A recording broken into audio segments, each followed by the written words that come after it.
The Crusades were a series of wars from 1095 to 1291.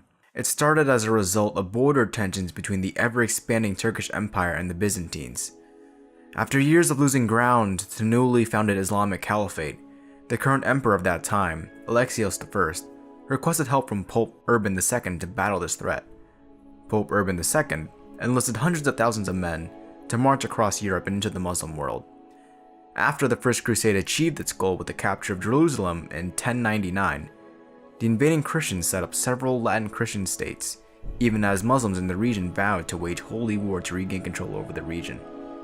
Deteriorating relations between the Crusaders and their Christian allies in the Byzantine Empire culminated in the sack of Constantinople in 1204 during the Third Crusade.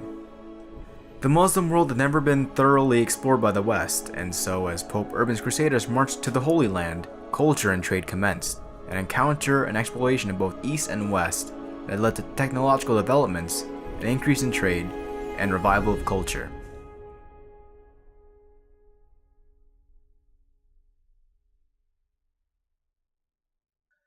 Though the Crusades' goal to keep control of the Holy Land failed, the Crusaders brought back many items from the East which would have a great impact on their homelands. The Crusaders often associate and imagine the East as this land of opulence and wealth. So a lot of what they're bringing back are these objects of tremendous value, rock crystal, elaborate metalwork, all of these things. Oliphants, these huge ivory horns covered with beautiful engravings, those are all brought back, and many of those then are luxury items that the West starts to reproduce. These items included a variety of different foods which became luxury goods as they were brought back to Europe. These included sugar, rice, and a variety of fruits that were home to the East. Crusaders found different ways of creating paper that was much more cost efficient. On an intellectual level, Crusaders brought back the concepts of algebra and chemistry. The Arabic numerals that we still use today were adopted, along with the now popular game of chess. Muslim Spain contributed to the progression of agriculture in Europe. Spain developed agriculture to the extent in which they turned hundreds of thousands of square miles of its barren land into magnificent gardens of fruits, trees, and greenery. Spain, as well as the entire European continent, came to know of rice, cotton, saffron, pomegranate, and peach through these gardens. They're Crusaders that capture a caravan that's full of what they call sweet salt, sugar, which is discovered as a result of this. The first Latin Christian sugar plantations are established in Jerusalem. We also get sugar farming done, sugar plantations essentially established in Sicily as well, and we get an elite market for sugar as a commodity. Europe was introduced to several sophisticated gardening and farming techniques through the written accounts and experiences of Arab farmers, which later served to develop the science of botany in Europe. Military techniques were also embraced. For example, castles already existed in both the East and the West at the time of the Crusades. However, the Muslims had applied advanced science to their construction design, manipulating the land for the greatest defense. The Crusaders imitated these designs, and as a result, the castles we see today in Jordan are similar to those of the Crusaders. The period of the Crusades was also a time of interesting changes in maritime shipbuilding, tactics, and navigational techniques. Medieval seafarers were experimenting with new types of rudders, hull designs, and means of propulsions, but they were also at war throughout much of the period not only with the Muslim forces, but also with each other, causing naval architecture to be significantly influenced by the arms race between the Byzantines, Frankish, and Muslims. These intellectual ideas and items that were brought back from the East spurred technological and cultural advancements into the long term. So we're going to see a huge increase in literacy and literary production that really takes place in the 13th century. Lots more people are writing, lots of administrative systems are becoming more complex. We're seeing an emergence of the dominance of the written record because text becomes more accessible. We sort of have an entire information revolution that takes place because of the technology that you can produce written information on. It's all driven by this commercial exchange. After the fall of the Roman Empire, Europe fell into a period of technological stagnation. The Crusades, however, led to many major shifts away from this so-called Dark Age. One of the most significant long-term effects was the reduction in economic power of the church and the increase in strength of the lower and middle classes. This newly created middle class profited from collecting interest on loans, buying and selling property for the elite, and from providing transportation. And again, these ideas of what we would think is the development of the corporation,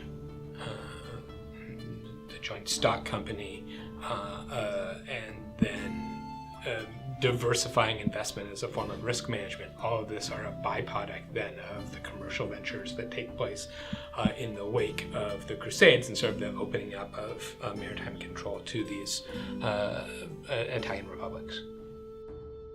The church, which was obligated to liquidate assets, share their wealth with other crusaders, and provide interest-free loans due to policies on usury, suffered a reduction in power that allowed others in Europe to flourish. This became a permanent change that accelerated the expansion of the European economy. The taxes that the nobles and the clergy levied during this time furthermore provided the template for future taxation throughout Europe. As this directly led into the large growth of the middle classes, trade grew, and towns across the continent emerged, leading to the creation of guilds. Guilds created standardized practices in the regulation of trade that would become centerpieces of modern economics. So we see European merchants becoming more and more engaged, not just in trade on a local level, but essentially becoming more enmeshed in a long-distance trade network that pushes all the way east out to China. The crusading movement also impacted internal European development in a few important ways. This movement helped both to militarize the medieval Western Church and to sustain criticism of that militarization. It helped solidify the Pope's control over the Church and made aforementioned financial innovation central to Church operations. Devotional trends at the time were also influenced. For example, while there was some dedication to St. George from the early Middle Ages, the intensity of that devotion soared in Europe after he reportedly intervened miraculously at the Battle of Antioch in 1098 during the First Crusade. Secular political theories were likewise influenced by crusading, especially in France and the Iberian Peninsula, and government institutions evolved in part to meet the logistical needs of crusading. Credit infrastructures within Europe rose to meet similar needs in some locales. Venice, in particular, benefited significantly in economic terms due to the opening of new connections in the Mediterranean. In terms of religion, the Crusades did not necessarily directly result in the spread of Christianity, since the original purpose of the Crusade was to defend specific Christian lands, not to convert their populace. However, Europeans hoped that Christian military success would encourage non-Christians to convert to Christianity, considering Crusades to the Holy Land gave Latin Christian missionaries an opportunity to come into the area and preach.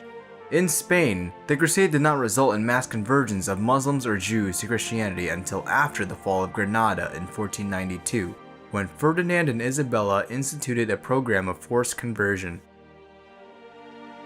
The Crusades have left an imprint on the world as a whole.